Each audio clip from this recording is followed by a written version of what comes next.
kind of imagine the worst case scenario where the AV fails or the electricity goes out. Could you still talk about your topic? Yeah. Right? And everyone should still be able to have a 15-minute conversation with someone about the topic they were presenting on to really be a powerful and authoritative speaker. Knowing that you're the one who has all the authority and information on the topic could be a way to provide some of that confidence to talk in front of a room full of strangers. Yeah, absolutely. Because it is weird. It is. Yeah, sometimes it feels like there's a speaker, but really the deck is the authority, not the person presenting it. And you can feel that as an audience member. You can. That's why I think some of the best decks I've seen are those that don't have a lot of copy. They don't have a lot of bullet points. They have, some data and some references and things like that. But the speaker's not up there reading the deck.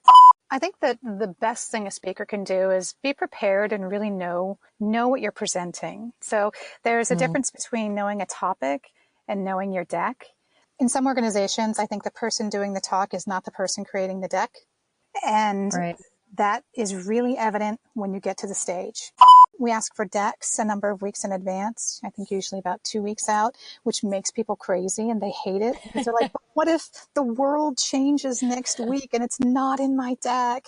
And so I always try to impress upon people, like, you can know something and talk about something and you don't need a slide for it. So if everything changes in the world, then you just get up there and wing it because you're a marketer that knows what you're doing and you can do that. It's not as important to have every fact on every slide, right? The best speakers are those who are, first of all, they're talking about something they're really passionate about and that they have a really big depth of knowledge about, because then even if they can go off book, right? They can, whiz through their slides and not necessarily speak to everything that's on screen, but they're still speaking to the topic and they're speaking authoritatively because they really know it. I think the important thing for speakers is don't pitch for something that's like, well, I think I want to talk about this. Pitch for things that you can really, really get down in the weeds about.